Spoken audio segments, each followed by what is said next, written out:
ask yourself, how are you different? Are you different because of the type of people you serve, because of the way you serve them? Are you qualified to serve them in a very interesting way? How does your own story factor into how you present your point of differentiation? Is being different really boxing you in and limiting your prospects? Or is it bringing clarity to the people you can help in such a way that those exact people will wait in line to work with you? Welcome to Be Bold Branding, where we discuss the power of differentiating yourself through your own unique story and standout personal brand.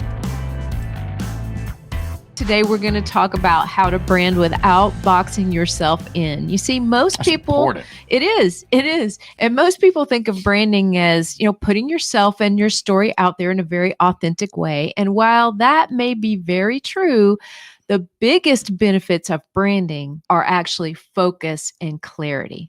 But that's only if you want to make money with your brand. If you don't worry about it, right? Now, most people, don't matter what you do. Then. it won't matter at all.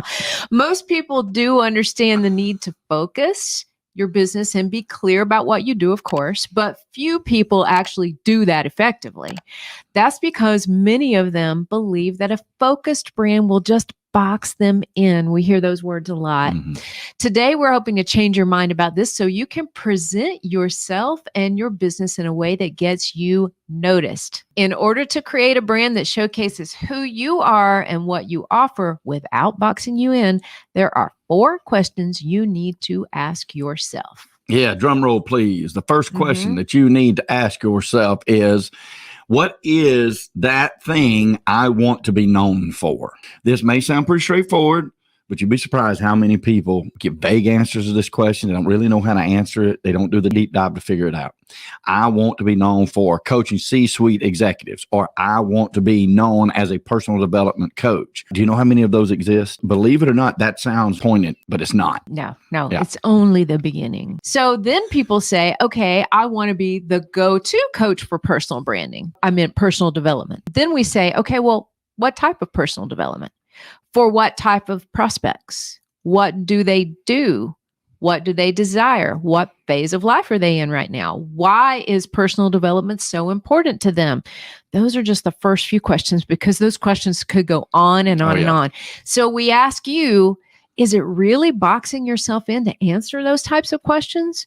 No, it's about focusing on who you want to help and why. Mm-hmm.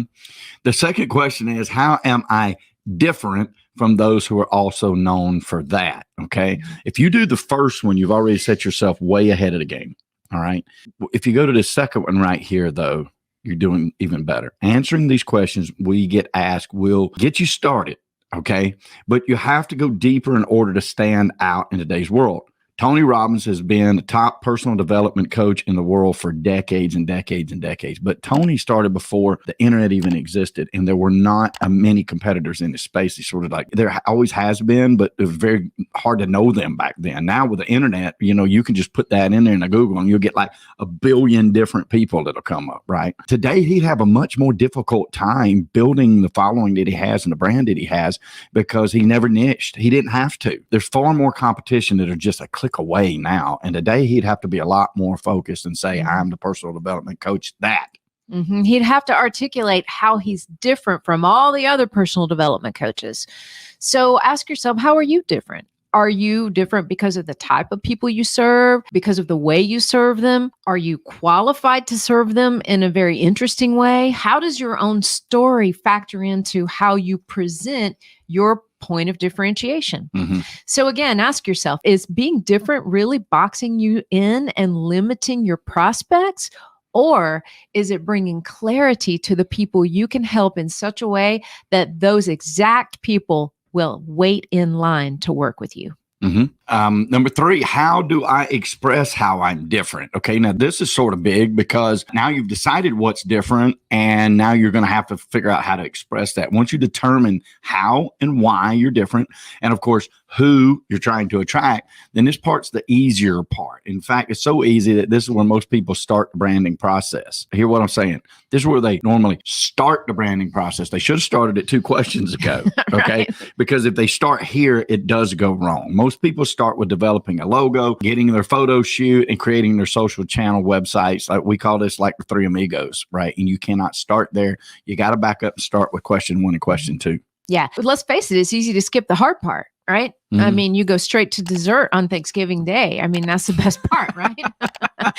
They skip it because they're not answering the first 2 questions. And that's when the result is, oh no, I look like everybody else in my space. Can't tell you how often we hear that too. It's like, I don't know if there's really anything special about me out there. I think I just kind of look like everybody else in my space. So the takeaway with this one is you can only express how you're different after you have defined how you're different. Repeat that for me. You can only sell how you're different after you define how you're different. That's right. Put Michael on the spot there. Okay, number 4, how do I sell that difference to the people who need me? We all deserve to be paid for our expertise. Please tell me you're charging for your expertise, because you should be. If not, none of this matters. You Right. can just go ahead and, skim through all the other stuff in your feed. Listen, if you're not going to charge for all of this, you just skip all 3 of the questions we just talked about. But I mean, if you want to make money at this thing, then you got to do this, right? We all deserve to be paid for our expertise. But think about it like this. If you don't define that expertise clearly, then there's no expertise to be perceived, right? Okay. Selling your expertise is also much easier when you know how and why you're different. Then the selling part is just about finding the people who have experienced the same challenges as you and offering them a solution that helps them overcome those challenges. Again, it's not about boxing you in. It is about setting the ball on the tee aimed directly at the flag of the 18th hole of the Masters. Like that is it. That is going directly towards where you want to achieve success. Exactly. So let's recap those, okay? In terms of how to brand without boxing yourself in, question number 1 is, what is it that I want to be known for? Okay. Question number 2, how am I different from others who are also known for that? It's not enough to just be known for something. It's how are you different in being known for that? Number 3, how do I express how I'm different? And number 4, how do I sell that difference to the people who need me? You answer those 4 questions and you are headed in the right direction. And by the way, if you feel like your brand could use some clarity, and especially if you're involved in different projects, potential revenue streams, that things sitting on the shelf getting dusty, does this sound familiar to a lot of you coaches out there? You put the hard work into a couple of projects and then they're just sitting there and you're like, hey, I need to monetize these things. Then you need to join our Facebook group. All right. We started this years back to help people unravel this mystery because we found ourselves in the same spot. And we thought, okay, we want to be around like and kind, and we want to be talking to people who are doing what we're doing. And so we can all collaborate together. It's called Build Your Business Star Brand. So join that Facebook group and join the discussion on how to unravel some of these things and stand out in a world of, coaches joining the internet stream every day in droves. And how are we going to make ourselves stand out and stay relevant and make a lot of money doing what we're doing? And that Facebook group's for you. And if you don't want to be in the sea of sameness, subscribe. How you like all that alliteration? I like that. That's part of the branding process. If you don't want to be in the sea of sameness, subscribe. Hit that subscribe button, and we'll continue to bring ideas like this to you and help you hone in, focus, and bring some clarity to your brand. That's it, guys. And hey, be bold about it. We know prosperity favors the bold, so we say be bold, especially with your brand. All right? We're coming on 2023, and we're excited about it. We want to see you in the Facebook group. We'll talk to you soon. All right. Bye, guys. Thank you. Brought to you by BrandFace, the only comprehensive personal brand building system across the globe.